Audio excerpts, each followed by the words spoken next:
like to put a thumbs up or any of those yellow reactions as if we're Simpsons, that'll be fantastic. Now will be a great time to do so. Wonderful, wonderful. Lots of enthusiasm and appreciation for Sutapa Prabhu. So Sutapa Prabhu joined Krishna consciousness in 1996 when he read Srila Prabhupada's Bhagavad Gita and joined our youth group Pandavasena. And then he went on to do some university preaching like many of the devotees in the audience. He did some university preaching, and then after graduating from UCL, he joined the Mana as a full-time brahmachari, and he's been serving as a brahmachari at the Mana since then. And over the years, he's touched so many of our hearts, so many of our lives. And to many of the devotees that are on this call, he's a mentor and a spiritual guide. I'm sure we can count many, many times that we've heard one of his classes or shared one of his quotes. Many of us have got his book. This is one of many of his books. We've got the CC Compact here. And what a perfect devotee to take us on this journey to Gauranga, the CC, and us.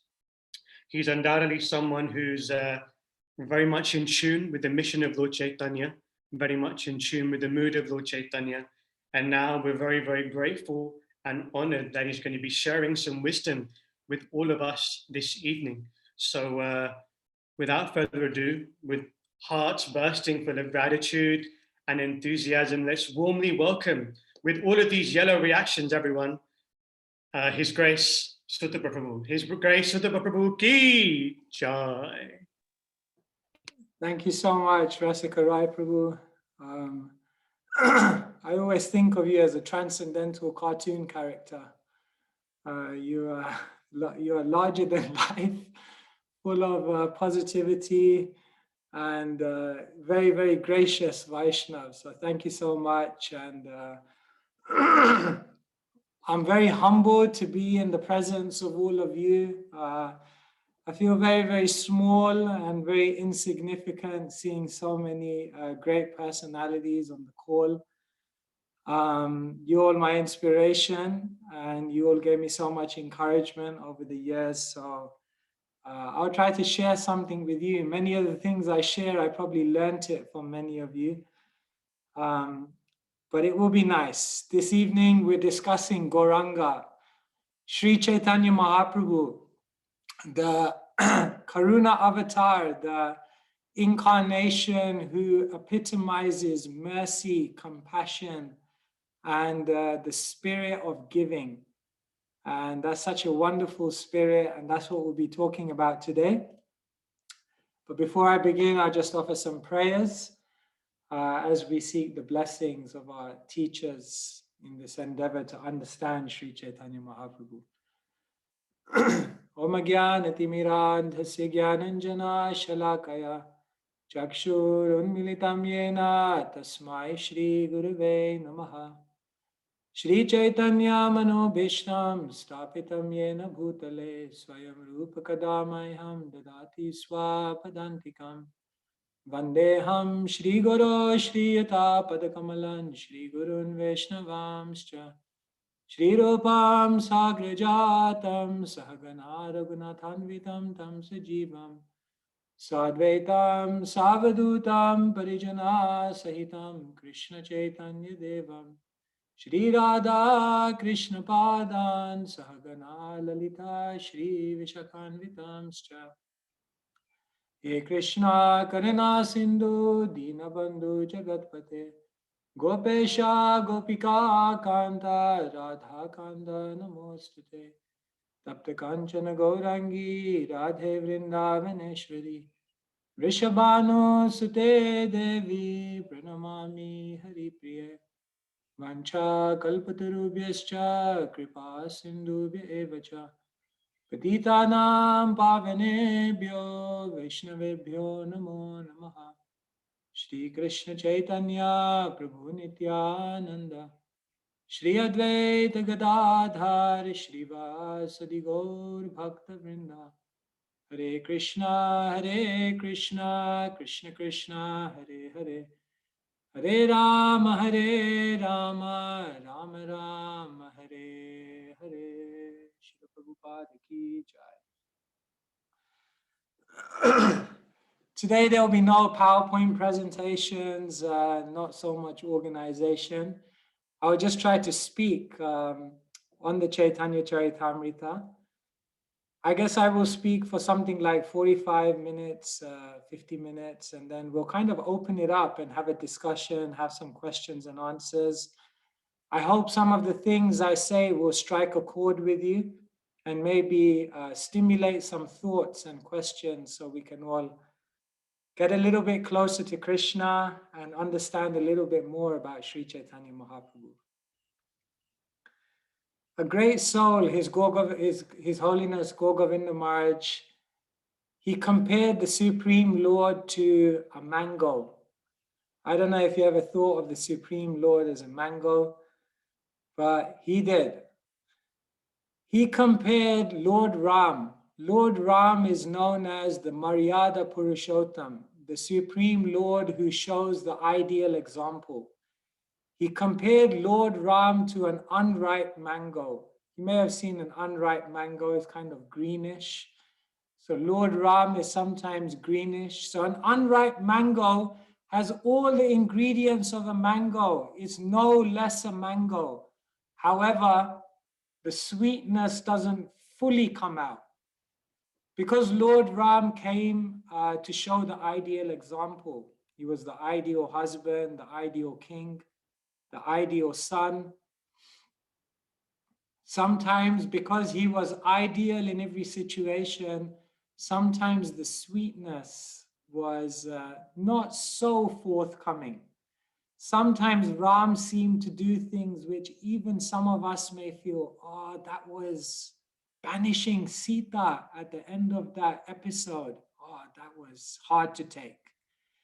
Lord Ram is the Supreme Lord, but he's like a green mango. Krishna, on the other hand, is Leela Purushottam. He's the Supreme Lord who displays unlimited pastimes, and sometimes Krishna's pastimes are so outrageous that Krishna is compared to a spoiled mango, a dark mango, a mango which sometimes does things which are unspeakable. Krishna steals the clothes of the gopis. He steals butter. Krishna breaks his word. Krishna sometimes seems to transgress moral and ethical principles. A mango, a transcendentally spoiled mango. Sri Chaitanya Mahaprabhu is known as Prema Purushottam, the Supreme Lord who is the embodiment of love. Someone who is coming with a mood in which love is overflowing within them, and that love is overflowing so much that anyone who comes in the proximity of Sri Chaitanya Mahaprabhu experiences that love. If Ram is an unripe mango, Krishna is a spoiled mango, then Sri Chaitanya Mahaprabhu is a fully ripe mango. A mango which is brimming with juice, which is brimming with rasa, mellow. A mango which is overflowing with sweetness. And a mango which, sometimes you try to eat a mango and the juice kind of goes all over your face. It's uncontrollable.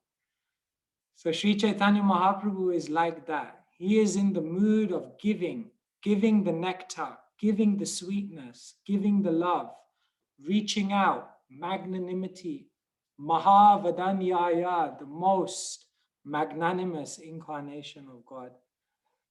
And so this is Sri Chaitanya Mahaprabhu, Gauranga, who is so much in the mood of giving. Krsnadasa Kaviraja explains, E mata bhakta bhav kori angikar, apani achari bhakti korila prachar. Sri Chaitanya Mahaprabhu is the Supreme Lord, but he has accepted a bhava, an emotion, which no incarnation ever did before. He has accepted the bhakta bhava. He has come in the form of a devotee. Apani achari bhakti korila prachar. And by practicing bhakti himself, He teaches the whole world what spiritual life is about. He teaches the whole world that spiritual life is not about following rules and regulations. It's not just about being strict and austere and disciplined. It's not just about being moral and ethical, beyond, above and beyond, above and way beyond all of that. Spiritual life is about experiencing the deepest emotions of love. And Sri Chaitanya Mahaprabhu comes in the mood to teach how to experience that love, that special energy which everyone so much seeks. If I was to ask you, what are the qualities of a great teacher? Maybe you can write some things on the chat. Then I know what you're expecting maybe from me today. What would you say are the qualities of a great teacher? Loving, compassionate, patient, humble. Thank you so much. I don't think I'm going to please you today. Inspiring, they practice what they preach. Caring, honesty. All of these beautiful thoughts are coming through. And you know what? One day, maybe one day, we could just spend the whole day and we could go through a single one of these qualities and show you how Chaitanya Mahaprabhu embodies every single one. If you read the Caitanya Caritamrta, which is considered the most authoritative biography of Chaitanya Mahaprabhu, what some scholars call the final word. The Caitanya Caritamrta is the final word.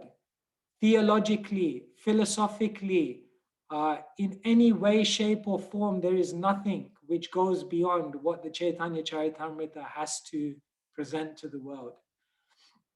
And if you read that biography, and in that biography, Kaviraja Goswami explains so many instances in which each one of these things are described. One person once said to me what a teacher should be, and I took that as like an inspiration. The person said to me, a teacher should engage. A teacher should educate. A teacher should encourage. And the best teachers empower. He said, first, the teacher has to engage. He has to make people, or she has to make people want to learn. More than that, they have to actually educate. They have to actually be able to clearly communicate information that is essential for people. But more than that, the teacher also has to encourage. The teacher has to instill within the student the desire to live it, to follow it, to embrace it fully. But more than that, the best teachers, they don't just engage, they don't just educate, they don't just encourage, but ultimately they empower.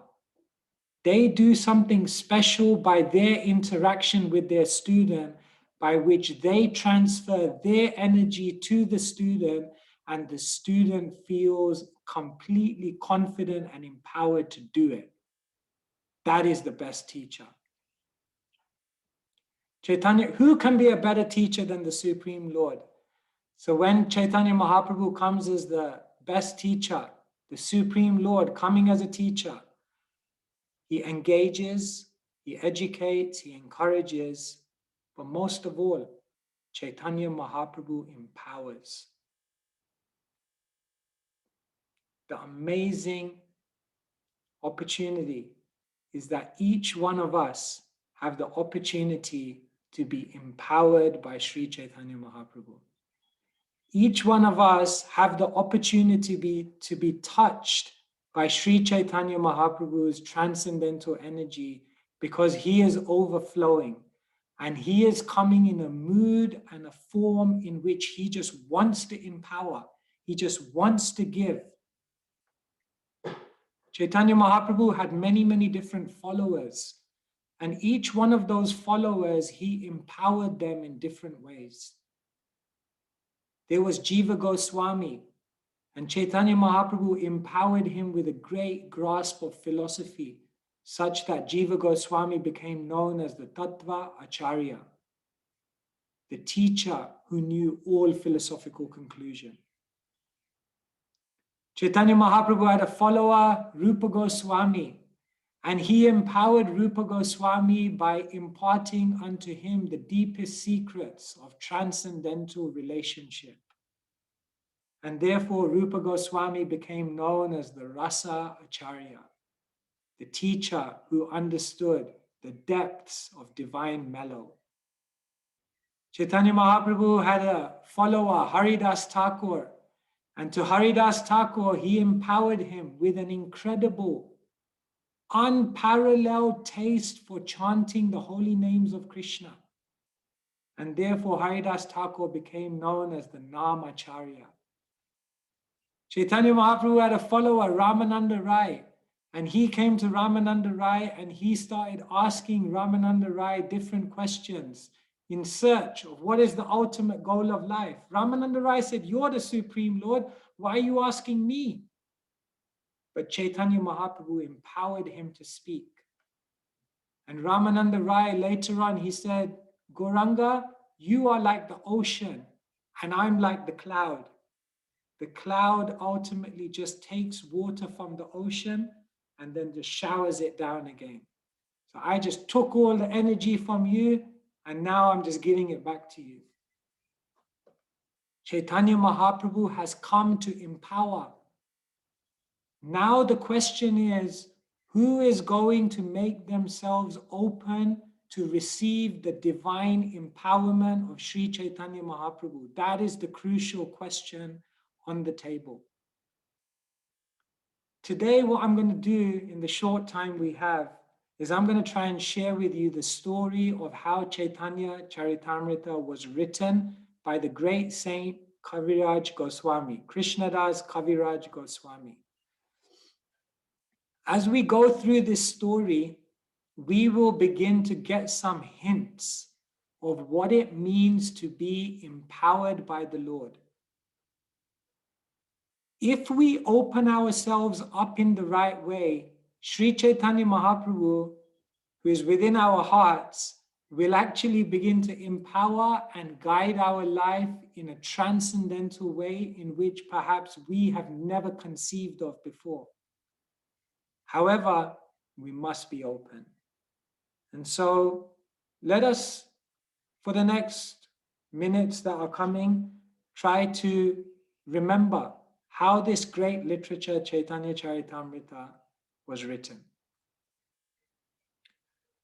Kaviraj Goswami was a devotee, a great devotee of Gauranga and Nityananda. In his home, the deities were worshipped, Gauranga was glorified, he was immersed in chanting the holy names and devotional service. However, Kaviraj Goswami had a brother, and his brother was named Shyamdas.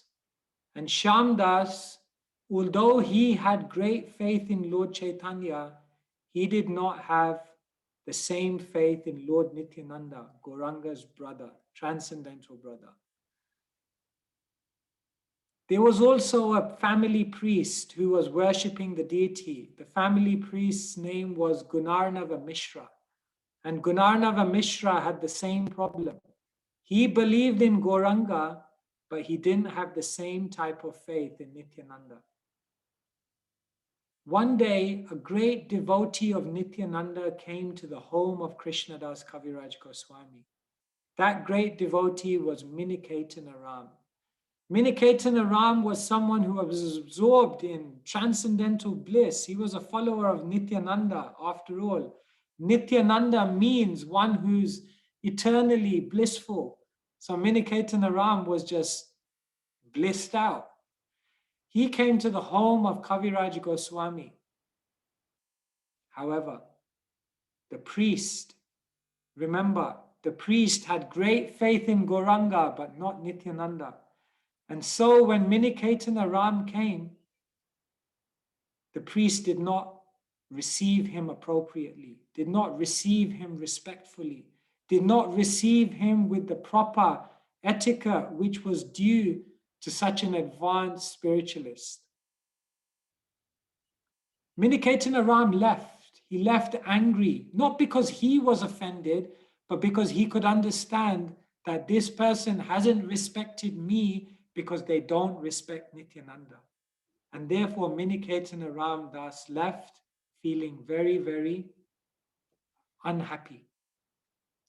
When Krsnadasa Kaviraja Goswami found out that a great devotee had left his home unhappy, he was besides himself with anxiety. He was thinking, a great devotee has left my home unhappy. For this, my family and all the future generations will be ruined, because if we commit an insensitive acts towards those who are dear to the Supreme Lord, then it signifies spiritual doom. And so Kaviraj Goswami was besides himself with anxiety. He couldn't go to sleep that day. He was thinking, what will happen? My family is ruined. My future is ruined. Then in the middle of the night, in a dream, Nityananda, the object of worship of Miniketana Ram and Krsnadasa Kaviraja Goswami, Nityananda came in his dream. Nityananda came in Kaviraja Goswami's dream, and what did he say? Hare Hare Krsnadas nakaraha bhai, Vrindavana yahataha sarvalabhyahai.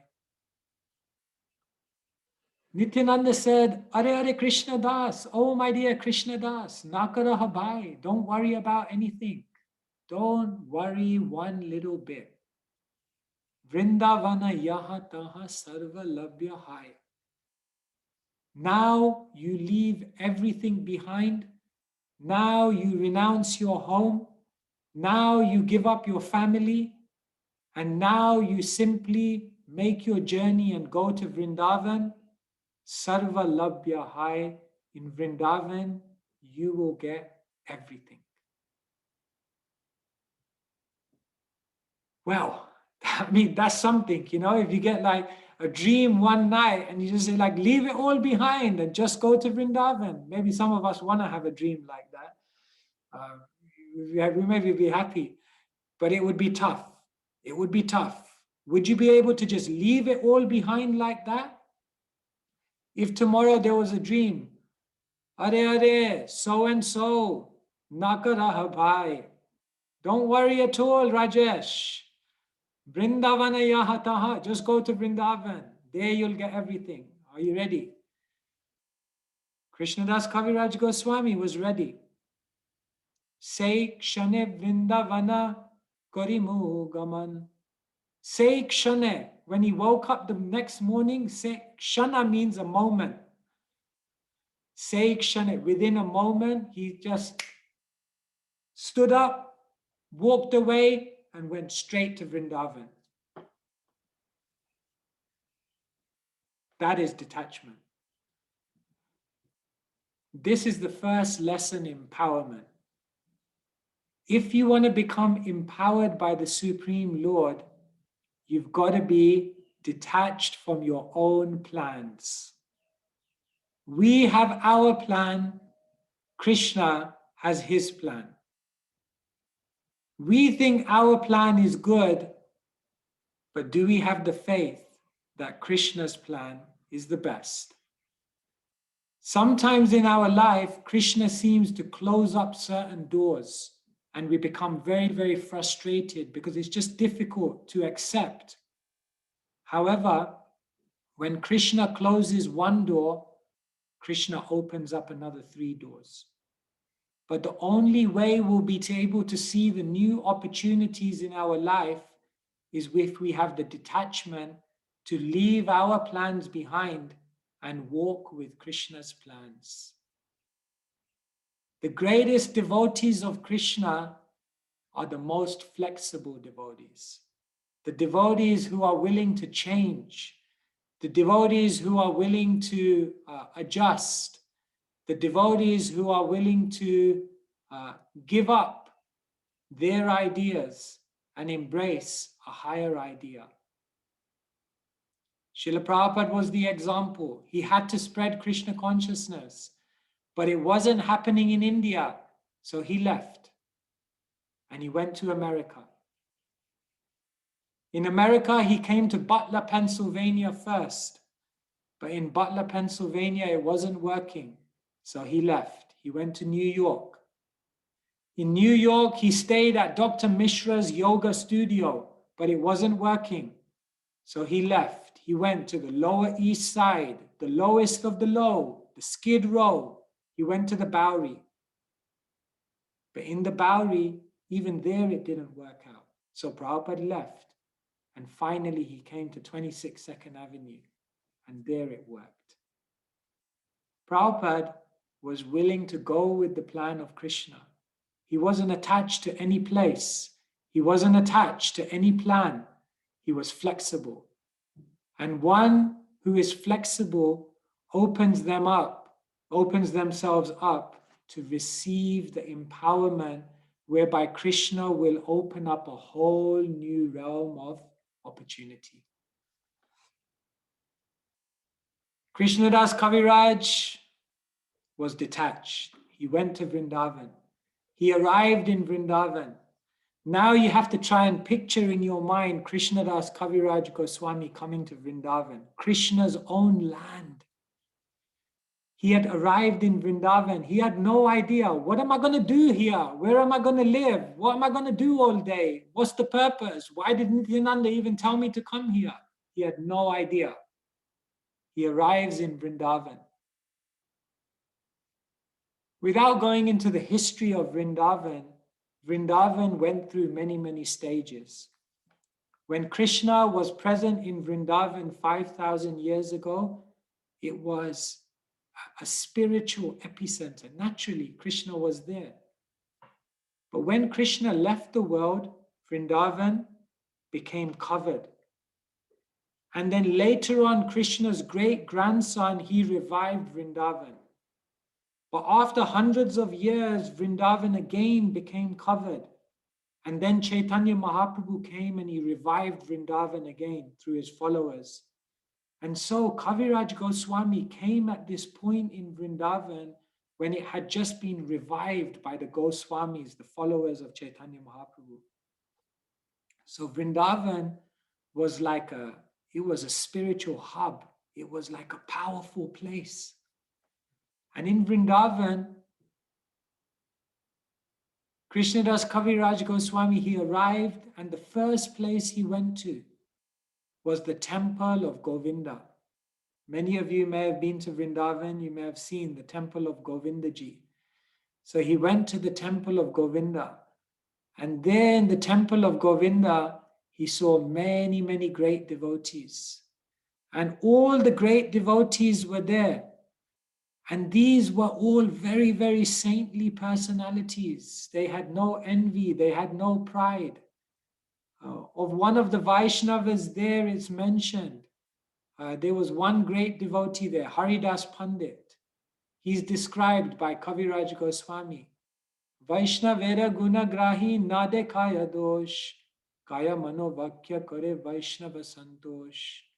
What was the quality of these spiritual personalities in the Govindaji temple? Vaishnavera gunagrahi nade kaya dosh.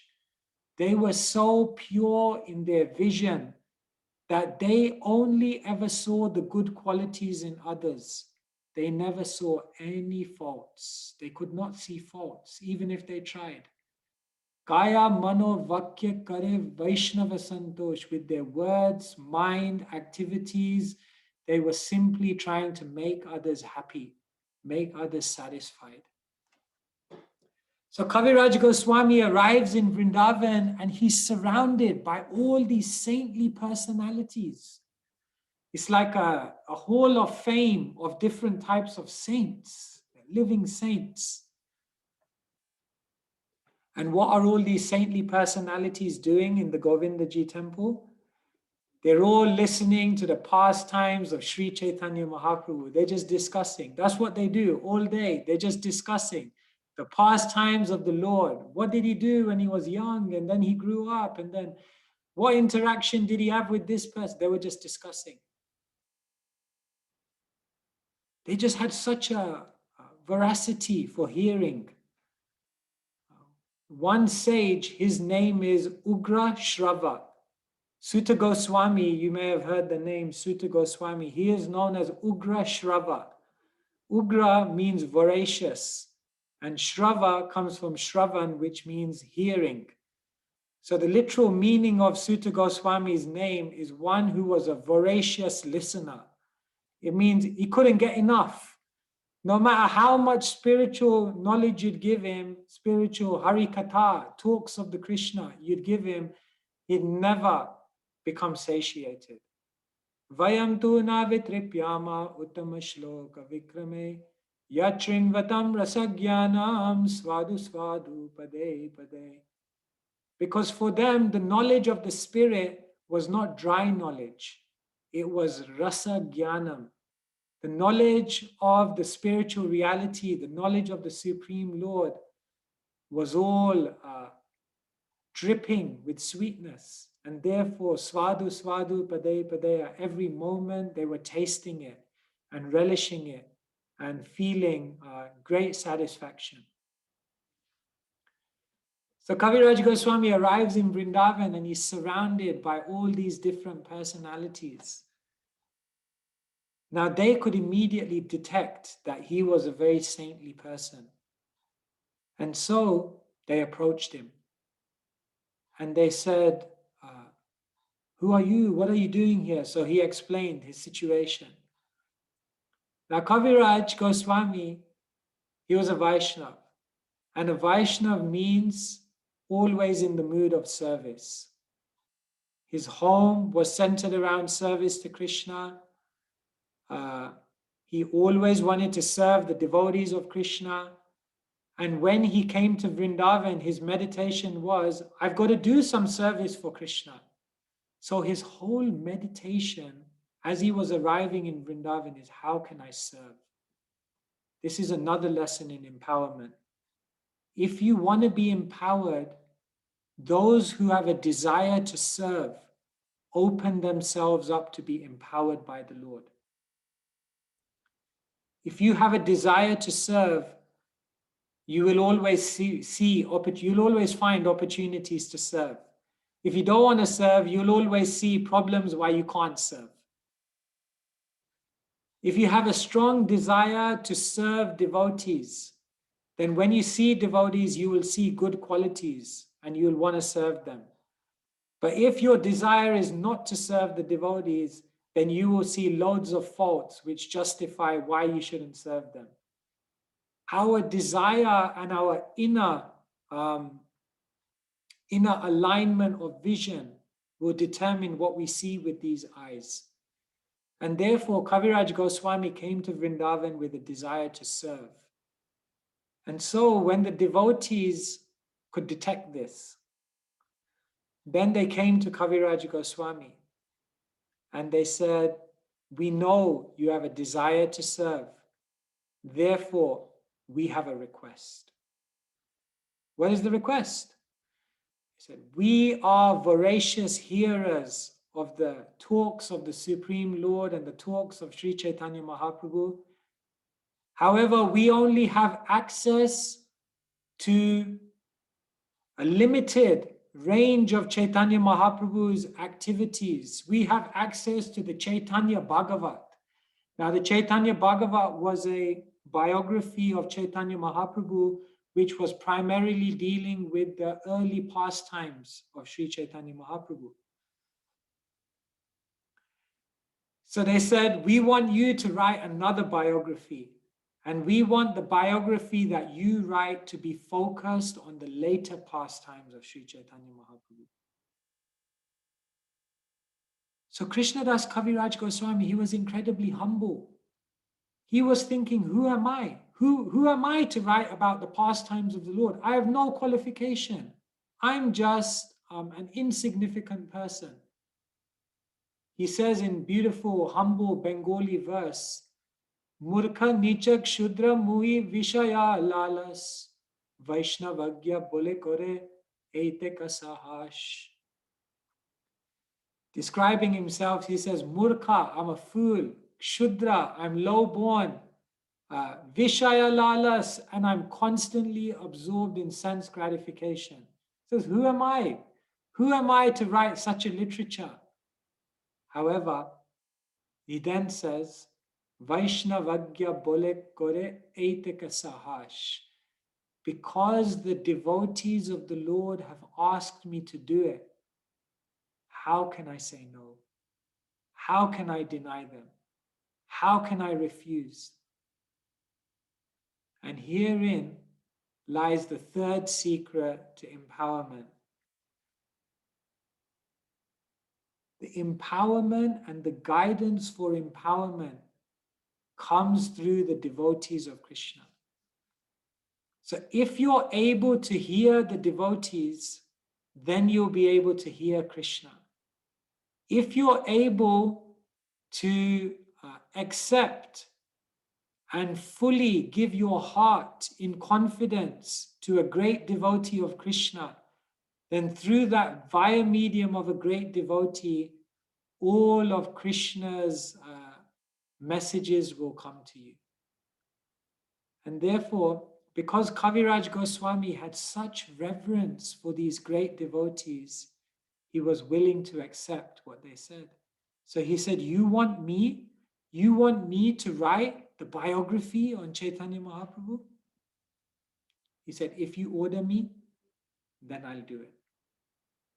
And so, here it was. Kaviraj Goswami, he's slowly realizing, oh my God, Nityananda, he came to me in the dream that time and told me to come here. Now it's all coming together why he wanted me to come here.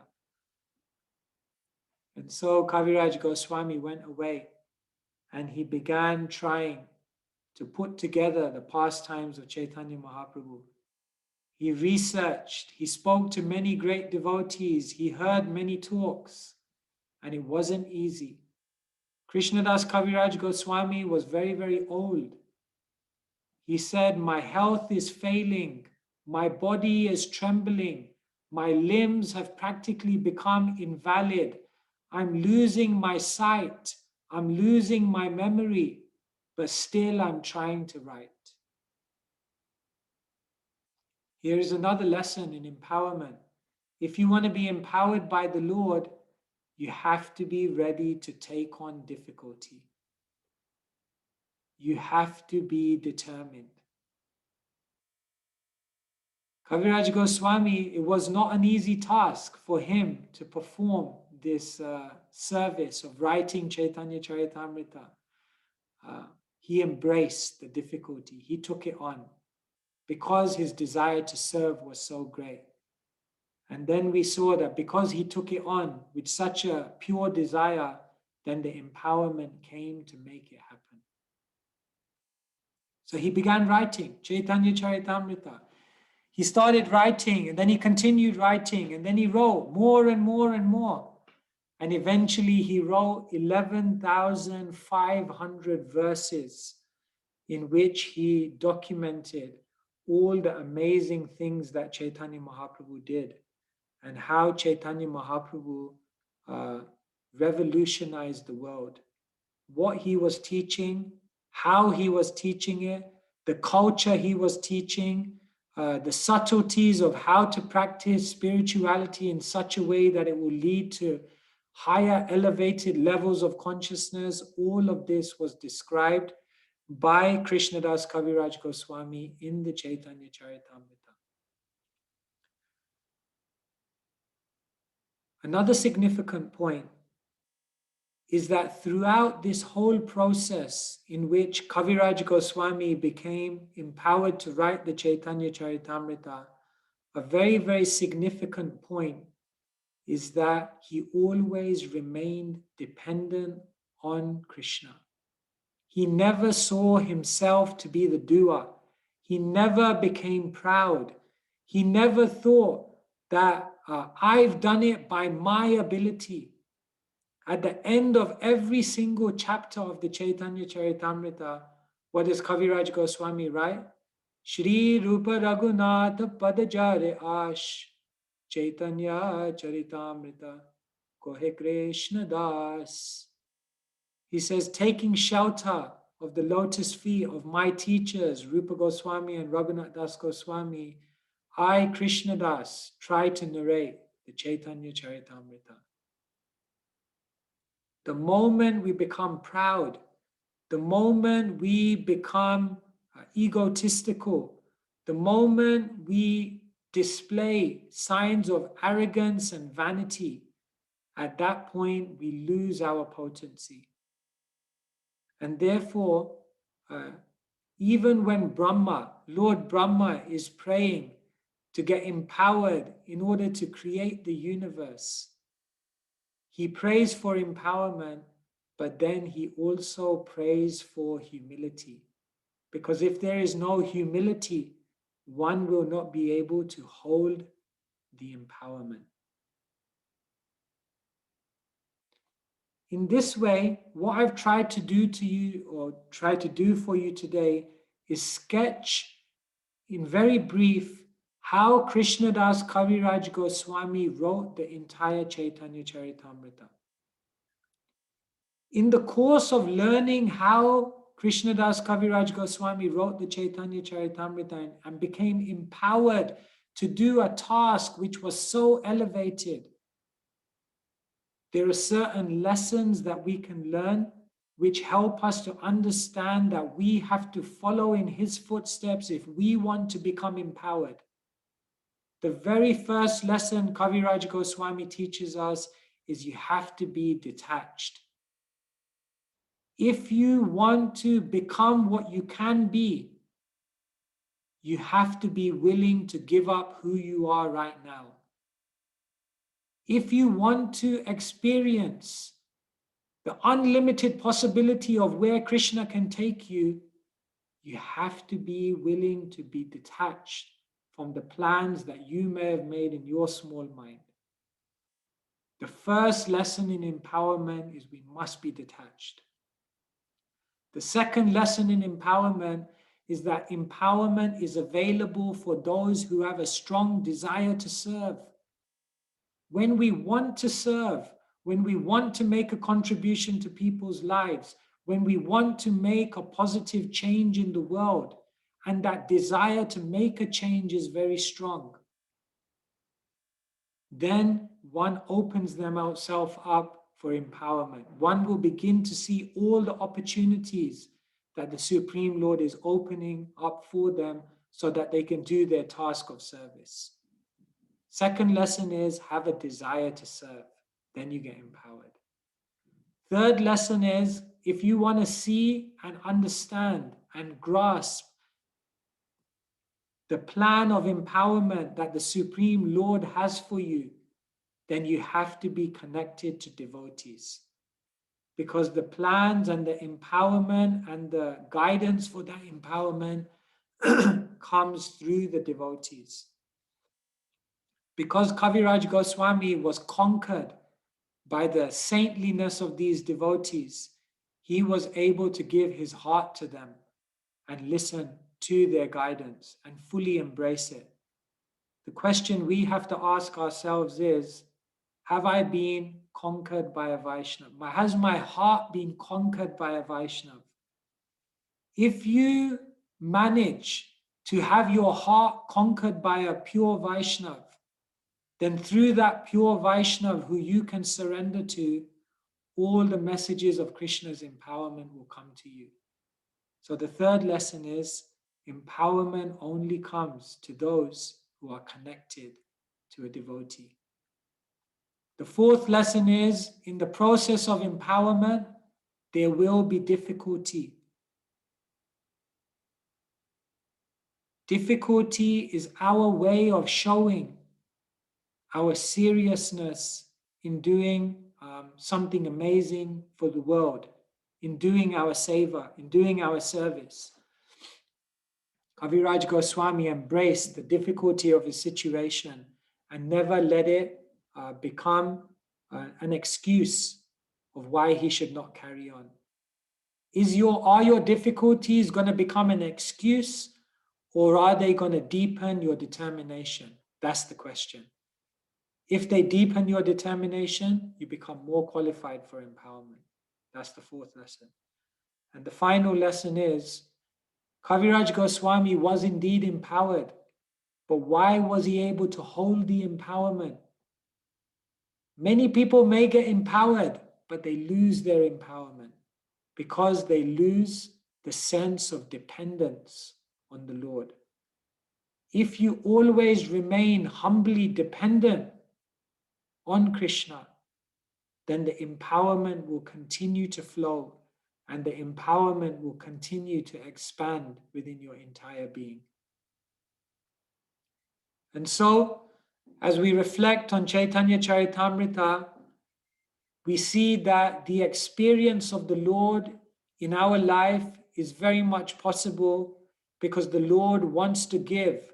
The Lord wants to touch your heart, and the Lord wants to empower you in so many ways to achieve so many things. However, we have to be ready. We have to be open. And that means we have to be detached. We have to have desire. We have to be connected to devotees. We have to not become bewildered by difficulty. And ultimately, we have to always remain dependent. And this is the secret to empowerment. And this is what Caitanya Mahaprabhu wants to give us. We simply have to receive it. So with those few thoughts, I will end my short little talk here. I believe there's some announcement. Is it Rasika Rai Prabhu? And then we take some questions. Will you be fielding the questions to me as well? Or? Yeah. Okay, so thank you very much. These are some thoughts on Caitanya Caritamrta, Krsnadasa Kaviraja Goswami, and becoming empowered. I'll hand over to Rasika Rai Prabhu to take us to the next part of the program. Jai. Thank you to His Grace Sutapa Prabhu for a very beautiful meditation that sets us up very nicely as we start to prepare our hearts for Gaur Purnim. If you guys want to share your appreciation, don't unmute yourselves, please don't. But if you can do lots of reactions and what have you, and drown our chat with thank yous and appreciation, that would be very, very nice. Wonderful. What a beautiful way to begin our countdown. We have 3 weeks left until Gaur Purnim is on the 28th in exactly three weeks time. So what a beautiful way to begin that. We've been taken on a journey and in a deep insight into the life of Krsnadasa Kaviraja Goswami, the author of the Caitanya Caritamrta. We've learned how he was empowered, and we're also beginning to see what it means for us to be empowered and how we can also hopefully follow in the footsteps of the author of the CC and become similarly empowered. So the Prabhu taught us that Lord Gauranga, he wants to touch our hearts. And in that spirit, we hope to reciprocate with this announcement that we're going to make. We also want to touch Lord Gauranga's heart, and Sacred Street Party, Panda Visena's Sankirtan team, between now and Gaur Purnim, want to offer something for the pleasure of Lord Gauranga. We want to take part in Bhaktivedanta Book Trust's Be a Gardener campaign. That's an initiative that the BBT have put together where we want to distribute as many sets of CC as possible. And like I mentioned earlier, Sacred Street Party want to offer 108 CC sets to 108 special souls up and down the country as an offering to Lord Gauranga. And there's 2 ways you can get involved. We're going to make this little announcement and then we'll open it up to questions. The first way, of course, is that if you haven't got a CC set, what are you doing? Go ahead and buy a CC set and open your heart up to the jewels, the gifts of the CC, the very things that Sutapa was speaking about. One time I heard someone speaking to His Holiness Kadamba Kandana Swami, he was saying, Maharaj, I'm yet to touch the CC. And Maharaj said, oh, your life is yet to become auspicious. So in this way, we want to really encourage all the devotees to purchase a CC set if they haven't got one. And if they've got one, to consider becoming a gardener, like Lord Chaitanya requested, and seeing how we can distribute these CC sets. So in the chat, I believe a few links will be shared really soon. You can purchase a CC set or gift one to someone that you like or don't like. That'd be nice, Mercy. And sponsor a set also. So all of that information will be revealed via the chat. So please do consider getting involved. 108 CC sets, it's a big number, but there are 234 devotees on this chat. So even if less than half of you feel inspired by Sutapa Prabhu's talk to get connected with the CC and buy a set or gift a set, then that'll be very, very nice. A beautiful offering we can collectively make for the pleasure of Lord Chaitanya this Gaur Purnima. So please do watch out for the information that's being revealed in the chat. Secondly, we're very, very enthusiastic to announce that later this month, before Gaur Purnima, we're going to be launching part 2 of this program, Gauranga, the CC and us part 2, with another very, very special guest, the details of which will be revealed very, very soon. That's right, lots of Gaurangas in the chat.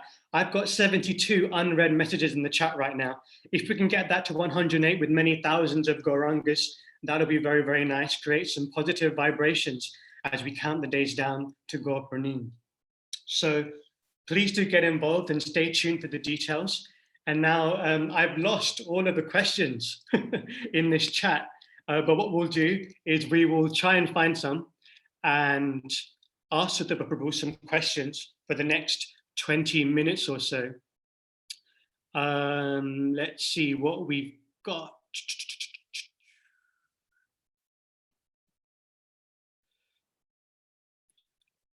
Okay, we've got a question from Romney Bajwa.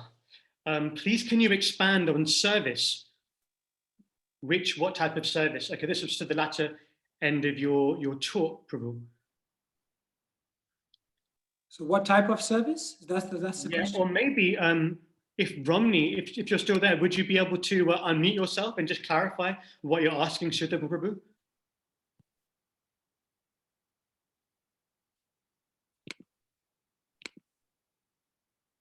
Or if Romney wants to just write in the chat, that'd be fantastic, just to clarify what that question was. Hare Krishna. I don't know if you can hear me. Yes, we can hear you. Thank you. So, Prabhuji, you mentioned the service. You mentioned detachment, service, desire, difficulty. But on the service, what type or what sort of service should we be doing? What sort of service should you be doing? You can, well, Rasika Rai Prabhu is giving you an option here to distribute CC sets, so that's definitely something you can do. Jay. Yes, there are many types of service. There are services that inspire you. You can do those services. There are services that are the need of the day that the devotees ask you to do. Those are also amazing services. There are services which are sometimes very, very difficult, which force you to grow, which force you to become more dependent on Krishna. Those are also amazing services. So if you want to experience the entirety of Krishna consciousness, then undertake services which are inspiring, but also undertake services which are required by the devotees, which are required by the movement, which are required by Srila Prabhupada, and also undertake services which are difficult, because in that difficulty, you will meet Krishna and you'll feel Krishna's empowerment. So which service you should do? Do services which are inspiring, which are needed, and which ultimately will also force you to grow, difficult services. Thank you. Hare Krishna. Thank you, Romney. What a wonderful question. I have a question here from Kapil, whose birthday was recently. So let's all send us his blessings, our blessings rather. He says, the CC is said to be postgraduate literature. Are we really ready to read this? Yes, the CC is postgraduate literature. The Bhagavad Gita is the foundational. Bhagavatam is graduate. CC is postgraduate. Are we ready to read it? Well, if you want to go to the depths of Caitanya Caritamrta, then it's advised that you read Bhagavatam first, and then you go into Caitanya Caritamrta. However, Srila Prabhupada gave us Caitanya Caritamrta, and what he expertly did was all of the prior philosophy and other things that one requires, he included that within the Caitanya Caritamrta. So even though it is good generally to read it in order, Bhagavad Gita, Bhagavatam, CC, you can also go in here and there and read a chapter here or there.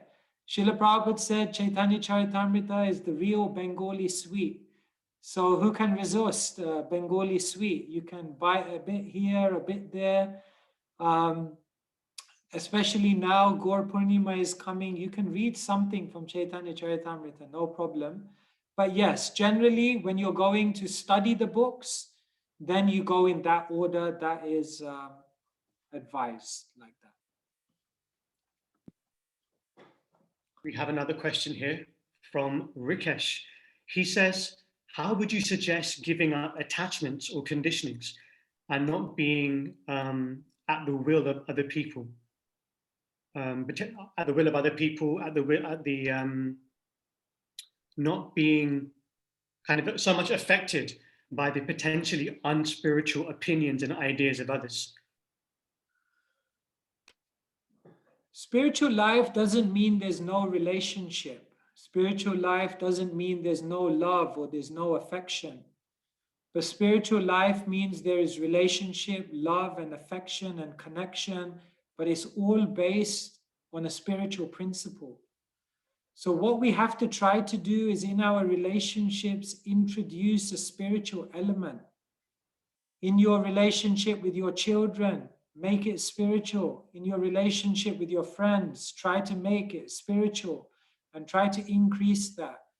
And then what you will find is that the relationships, rather than detracting and damaging and diverting you from your spiritual journey, they will begin to nourish and nurture your spirituality. So in Krishna consciousness, it's not just about giving up all of these things, but really what we're also trying to do is spiritualize it as much as possible. And so a lot of the time we can think about that first, because our immediate tendency is sometimes just to throw everything out. However, if we pay a little bit of attention and we're a little bit ingenious in our thinking, then you will find a lot of the things which you feel to be a barrier, if you relate to those or adjust those things in a different way and spiritualize them, they can actually become a stepping stone rather than a barrier.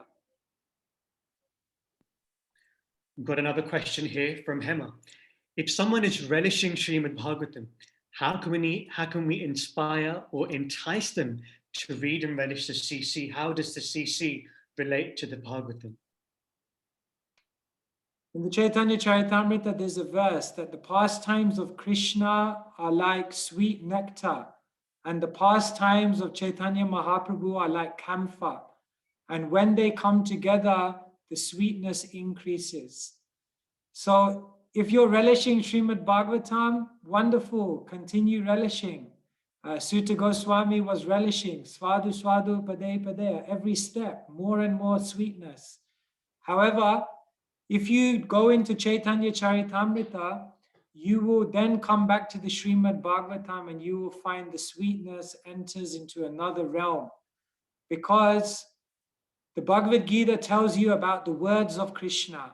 Bhagavatam tells you about the activities of Krishna, but Caitanya Caritamrita tells you about the mind of Krishna. And when you learn about the mind and the inner workings and the inner thinkings of the Supreme Lord, and then you come back to the Bhagavatam, then it adds a whole nother dimension to your understanding of Krishna, to your understanding of Vrindavan, and to your understanding of what pure, selfless, unalloyed love is. And so all of these shastras work together. It's not either or. By reading one, your relish of the other will increase, and vice versa. So that's what I would say. We've got another question here about the practicality of reading. Sham Bihari says, how do you manage time? How do you manage to find time to read the Bhagavad Gita, Srimad Bhagavatam, and CC in a day when devotees like us work? What would you recommend in terms of how many verses would you read, or would you read it weekly? How would that work? Okay, do you want the practical answer or the transcendental answer? I mean, the practical answer is that, yeah, okay, you have to regulate it. You have to keep a time in the day when you're reading. You have to try and do it first thing in the morning. You have to try and discuss it with devotees so you can generally understand it better. I give you the 5 main reasons why people don't read. Number 1, they find the books too hard. Number 2, the amount of books is too many. It's intimidating. B, when they read the books, 3, they get bored. They won't say it, but they get bored. They feel bored when they read it. 4th, sorry, I've got an acronym in my head. So the next one is inattention. People just don't have the concentration to sit down and read a book. And then the final reason why people don't read is they don't have time. So actually, if you look at these 5 main obstacles which stop people from reading, then there's actually very practical things you could do to overcome them. The books are not hard if you take guidance and if you take help from Vaishnavas. The books are not too many to read because, to be honest, if you read a certain number of pages every single day, you'll be shocked how fast you can get through the books. Someone may say the books are boring, but they're boring because we don't apply them. If I gave you a recipe book and I told you, here's a recipe book, read it. Okay, read it again. Okay, read it again. How many times are you going to read a recipe book? You're going to get frustrated because ultimately you got to take the recipe book and you got to make something. And when you take a recipe book and you make something, you know what? Those recipe books last 20, 30, 40 years. I've seen even in the kitchen downstairs, there's a recipe book from 30 years ago because it works. And therefore people keep looking at it again and again. So if we don't apply it, then we'll find it boring because it will simply be theoretical. People say, I don't have time. You can come out with all the excuses why you can't do it. Or you can come out with all the reasons why you have to do it. The choice is yours. And this will lead to my final point. Ultimately, we just have to fall in love with the books. We actually just have to develop a taste. We actually have to begin to relish the sweetness of what's available in these books, and then these questions won't even come up. And then obviously you're going to tell me, yeah, but in order for me to get there, I need time, I need all of these things. Yeah, so anyway, we have to work it out. But ultimately, we have to realize that our taste for reading these books is ultimately our greatest wealth in life. Because this is what is going to really bring you closer to Krishna. And this is what is really going to purify the heart. And this is what is going to help you transcend beyond all the other material things around us which hijack our consciousness. So somehow or other, we have to become absorbed in Krishna. And the only way to do it is if we become absorbed in the Shastra, which is the words, activities, and the mind of God. What a response. Thank you, Sutapa Prabhu. And now turning to what you were sharing in your talk, Karan's got a question. He says, what can one do when we find ourselves becoming proud? How do we minimize pride and increase humility? How do we deal with pride when pride comes? On a practical level, we have to make sure that we have things in place to protect us. Do you have devotees in place who are giving you feedback? Do you have certain things that you do which help you to stay humble, like menial service and other things like that? Make practical situations which will help you to cultivate a humble state of mind. Then beyond that, one must always be very, very prayerful. One must always be praying. As Prabhupada once said, I will never fall down, he said in the class. And then after the class, he was in front of Krishna praying. And then the devotee said to Prabhupada, what were you praying for? Prabhupada said, I was praying that I never fall down. Devotee said, but Prabhupada, in the class you said you will never fall down. And Prabhupada said, I will never fall down because I'm always praying that I may never fall down. So prayer and a prayerful approach has to become part of our spiritual life. So to overcome pride, make practical arrangements, develop a prayerful attitude in which one is always cultivating a mood of humility. And then ultimately, we have to develop a closeness with Krishna. You see, when you look at a mountain from far away, it looks big. But when you get closer and closer to the mountain becomes bigger and bigger. And in relation to the mountain that you can see now, which is becoming bigger and bigger, you end up automatically feeling smaller and smaller. So when you actually get close to Krishna, when you realize how amazing Krishna is, when you begin to grasp the glories of Krishna, then you won't have to pray to not become proud. You will automatically feel yourself to be more and more insignificant and incapable of appropriately reciprocating with Krishna. And so ultimately one has to come closer to Krishna, and then one will become automatically humble. Got one more question from Prashant Prabhu. He says, how can we show Krishna we're detached from our plans? How can we show Krishna that we are detached from our plans? By opening up ourselves to hear the messages of Krishna. And not only opening up ourselves to hear the messages of Krishna, but to be willing to embrace them when they come.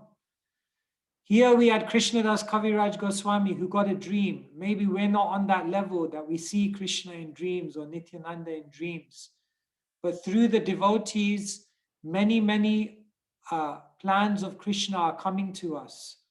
But are we able to hear the voice of the devotees guiding us and revealing to us Krishna's plan?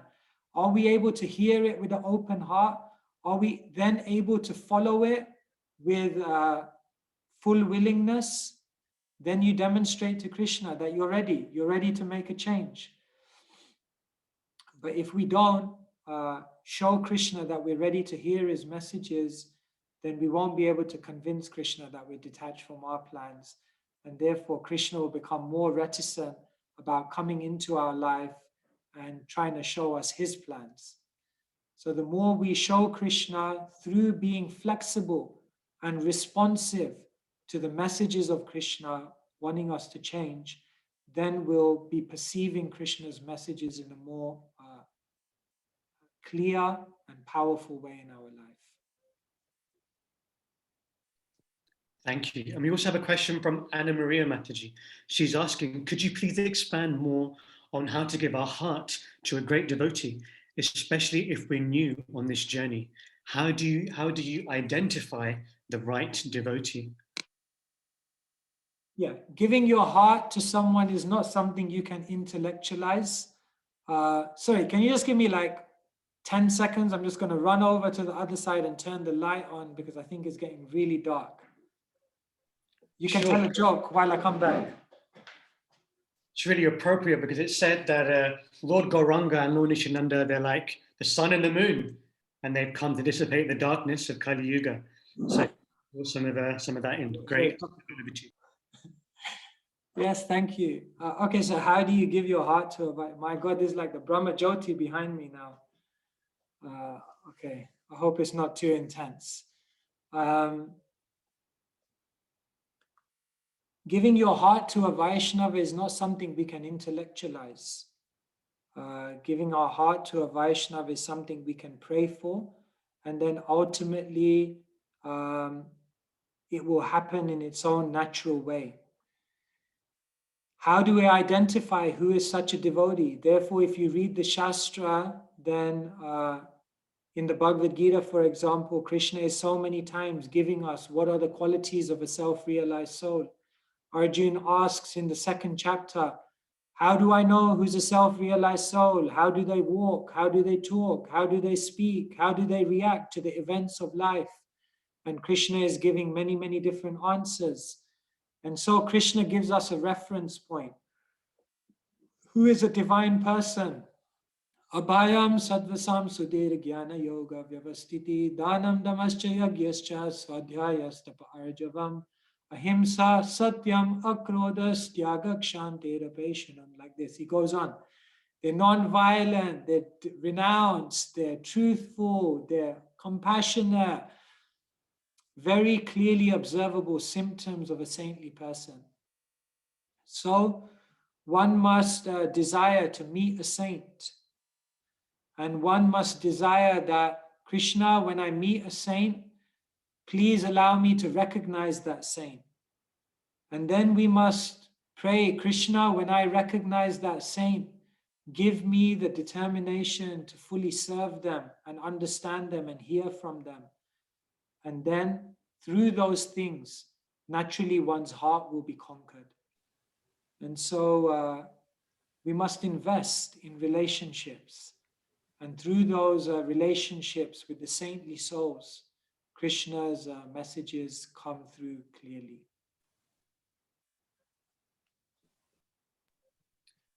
Thank you, Sutapa Prabhu, and thank you to all the devotees for your wonderful and engaging questions.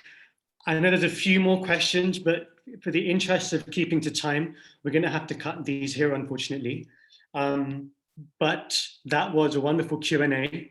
And what we're going to do now is count our blessings, because we're extremely fortunate, because we're going to get darshan of Pandavasena's deities. And there's going to be a little meditation. So without further ado, we'd like to invite Sri Sri Dayal Nitai Vijaya Gauranga to give us their darshan and warm our hearts and our lives as we prepare to invite Lord Chaitanya ahead of his appearance day in 3 weeks' time. So, Shri Sri Dayal Nitai Vijaya Gauranga Ki Jai.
Hare Krishna.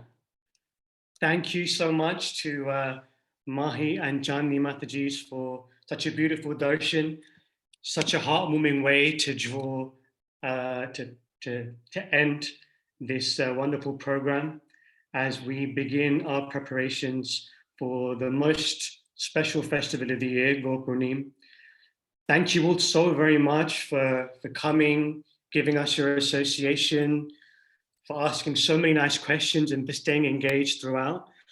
We humbly request you all to take this nectar that we've received today, let it enter your heart and do something with it.